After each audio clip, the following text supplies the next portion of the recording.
You know what that is? Those are those sacred cows being killed. Come now and let us reason together. Come now, we can talk it over. Hey guys, Joel's coming at you with another reasoning session, and today I'm stirring up that hornet's nest, and I know there's going to be a lot of people that are going to be upset by this message, but you know what? This is the truth, and when we actually seek truth and we seek source beyond the limits of our physical world, that's when we can actually step into the truth and actually no longer be held back by the physical manifestations. Source has our best interests at heart, and these religious institutions have capitalized on a literal source, but really source is non-physical. And when we understand that source is non-physical, then we realize that all the prohibitions source made against physical concepts are to keep us from continually engaging in the physical world to get physical results. We got to manifest the physical world from the higher dimensions, and that's the only way we can break free out of these physical circumstances. And I know that a lot of us are truth seekers. We're looking for answers, and we're finding them to an extent in some of these practices because we are manipulating reality, but that's not the way Source wants us to go, because when we manipulate reality through the physical dimension, we're sowing physical seeds, and we're going to reap the harvest of having engaged in the physical reality. That's why all these prohibitions come from Yahweh, the God of cyclical justice, literally the circular God or the covenant God. That what you put out is what you get back. You're engaged in this continuous cycle with the physical dimension, and it's easy to think of yourself physically in a physical world because, you know, right now at least, that's all we're seeing, most of us at least. But the fact is that when we can step beyond that and realize source for who source is in the higher causal spiritual dimensions, then that's when we're no longer planting these physical seeds, and we actually break beyond that, and we can step into the destiny that source had for us all along without being limited or being manipulative of physical means. But if you like these videos, give it a thumbs up and hit subscribe for more like content. This channel is moving forward, and while I don't know the exact direction it's going in, I'll keep you all updated because we literally are moving into a new way of doing things. And Source is bringing through a whole bunch of stuff just through me and my work in this last couple weeks. And I know it's just going to keep accelerating over the summer. But with that being said, I'm going to jump straight into the text. Today I'm reading from the book of Devarim, or Deuteronomy, where it says, "When you are come into the land which Yahweh, your God, gives you, you shall not learn to do after the abominations of those nations." So what are those abominations? It says further that for all that do these things are an abomination unto Yahweh, and because of these abominations, Yahweh your God has driven them out from before you. For these nations which you shall possess hearken unto observers of times and unto diviners. But as for you, Yahweh your God has not suffered you so to do. Now I'll describe those terms more in depth in a bit here, but that's exactly what we're talking about. So that literally means that they sowed seeds through doing these things that caused them to lose that land and that caused them to be wiped out. And all that stuff that they experienced was literally harvest for the seeds they were sowing. Well, what are the seeds that they were sowing? Let's check it out. "There shall not be found among you anyone that makes his son or his daughter to pass through the fire." Now this of course refers to Baal worship, where they would actually sacrifice children. And I know modern history is trying to discredit this, but this is a well-known fact amongst the world elite, because they took the Arch of Baal and they 3D printed it around cities all over the world, and they're conjuring these spirits. This is literally their religion. When you look at the inauguration ceremony at CERN,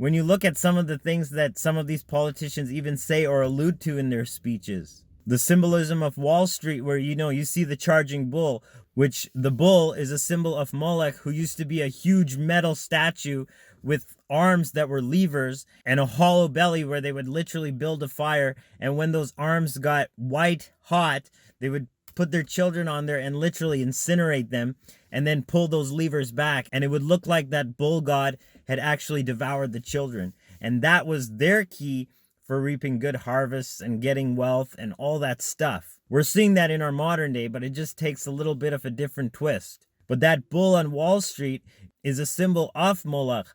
And who is that bull charging? Well, it's charging a little girl. This symbolism is rubbed in our faces, and we're all like, no, it doesn't mean that. They have good intentions. They're just doing their thing. Really? You sow these seeds of death and you're going to reap death as a society. He goes on to say, or that use divination.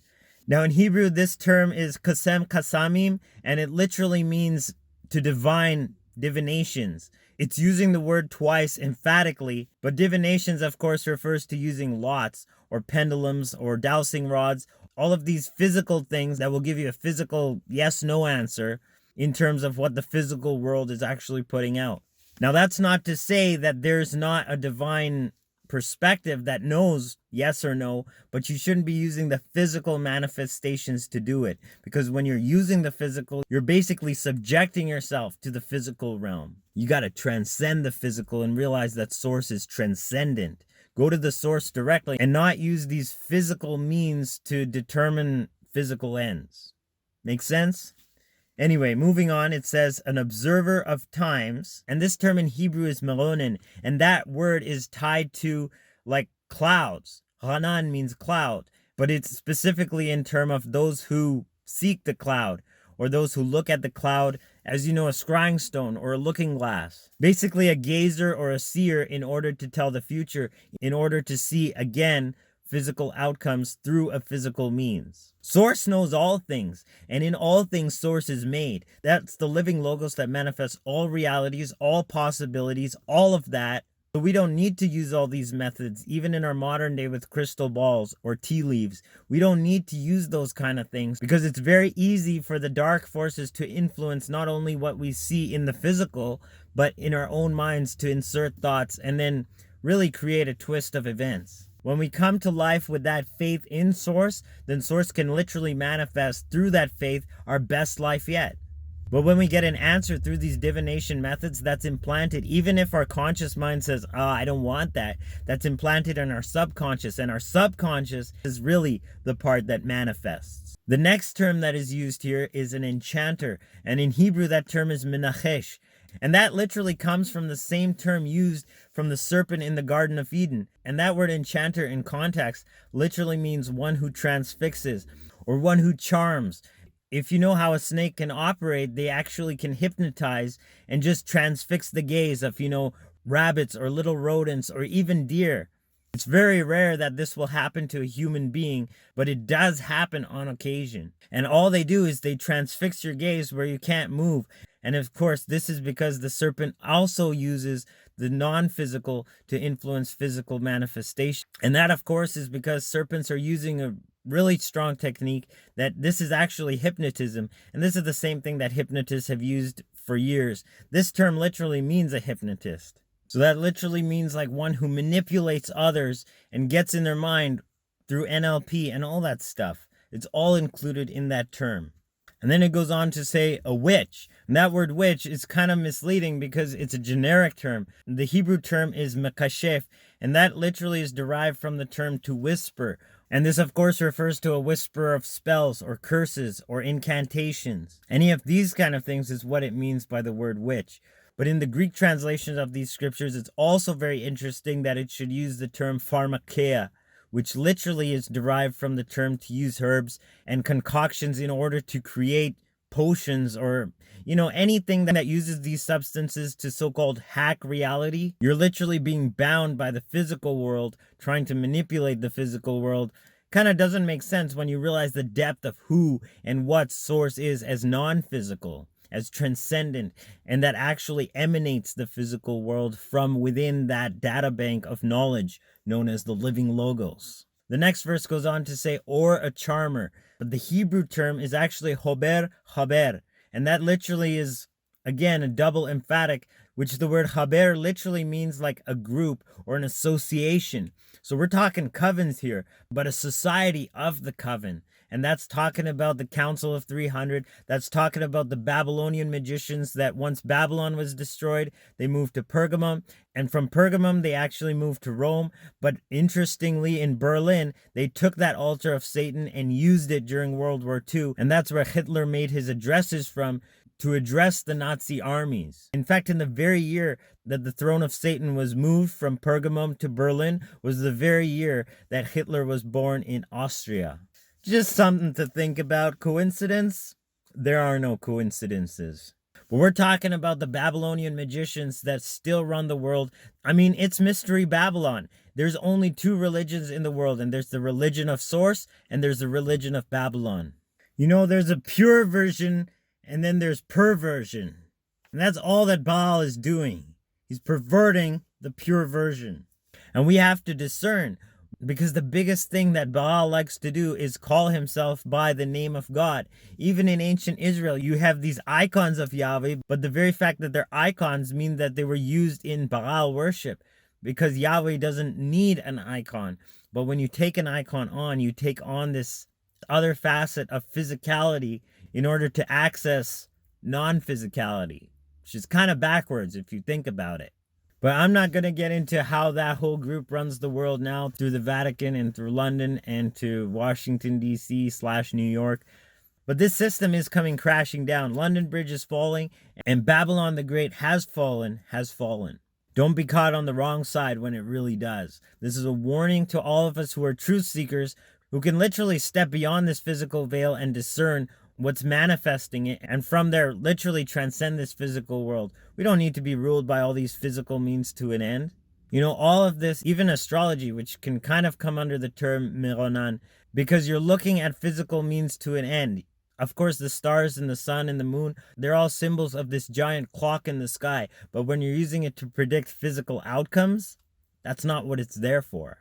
Anyway, moving on, it says, a consulter with familiar spirits. Now, this basically means what it says. In the Hebrew, it's shoel ov, and it literally means to consult the familiar spirits. And familiar spirits are just those that hang around and that are familiar with those things that you've done in your past. Literally, when you go for a reading and you hear all these, oh, you've done this, and you know, this is what so-and-so family member has done and what they've been up to, and then they'll tell you like secrets that you thought nobody knew. That's familiar spirits, because they're living in this other dimension that we can't normally see in the physical world through our physical eyes, but they see all that stuff, and literally they can use it against you in your own mind, bring guilt and bring all these kind of things to intimidate you into conforming into an action that they want you to do. But consulting with them for knowledge, that's what this term is talking about. And it goes on to say, or a wizard. And that term again can be a little bit ambiguous in the English, but the Hebrew term is yidroni, which literally means a knowing one, or a knower. A knower of what? A knower of the secrets of the unseen world. It's talking about the same thing here. How do you get access to that?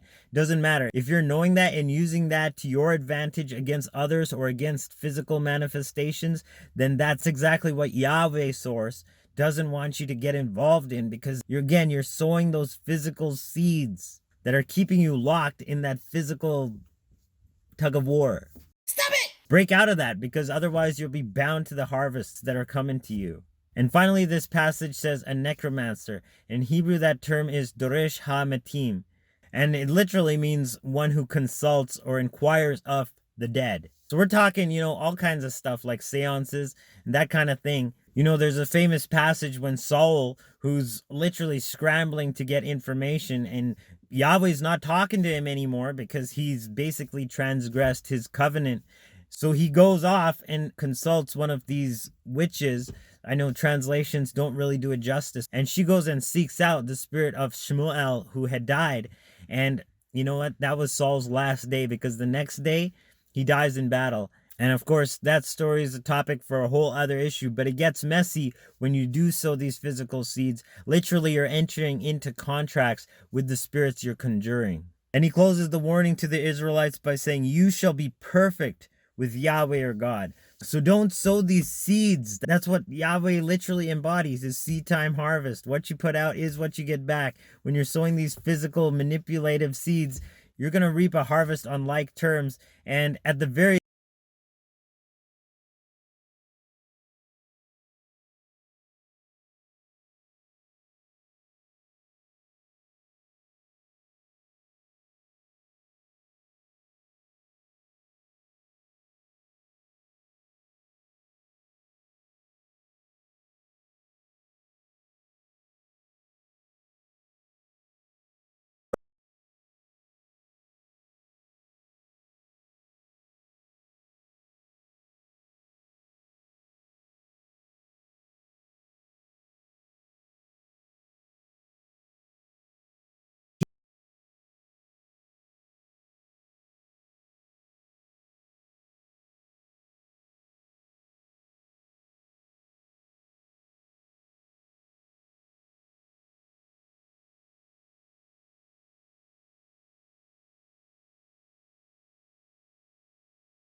those seeds of physical bondage. So we don't need to be in that realm. We don't need to be doing that kind of stuff to actually manifest our best life. We just tap in with the life that's trying to emanate from within us. And from there, we can literally manifest life. That's how we do it. We don't do it through physical means or potions or love spells or predictive astrology or energy healing or any of that. Literally, source is the energy that heals all things, that knows all things, and that manifests all things. So from there, we can literally manifest the physical world, despite what all these astrological trends or pendulum answers tell us. We can literally break past that and literally manifest heaven on earth, because that's what we're here to do. Usher in the kingdom of heaven, because as he was in this world, so are we. So I know I probably pissed off a lot of people, but I don't care. If you're not pissing off the kingdom of hell, you're not doing it right. So there's literally no hate in my heart for any of you guys. The only hatred is against Satan, because he's literally blinded people to actually enjoy partaking in death, not just on our own selves, but for our children, for society, manipulating us with fear, manipulating us with all these kind of tactics. And it's time for us that have seen the light to step forward and literally embody that which Jesus has called us to, because it's only by doing so that we can fulfill his statement that greater works than what he did shall we do in this world. So I love you guys from the bottom of my heart. I really do. Tap in with Source, have a conversation with the living Logos, because it literally is a personality that wants to get to know you. And from that relationship, you can literally manifest all things that pertain unto life and godliness. So I'll check you in the next reasoning sesh. I'll keep you updated on what's going on with this channel and these messages. Stay tuned for that. Joel signing out once again. Agape, Salaam, Namaste, Shalom.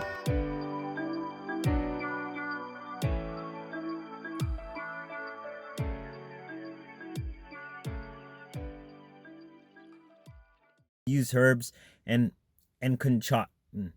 concoctions in order to create pharmakeia. Pharmakos.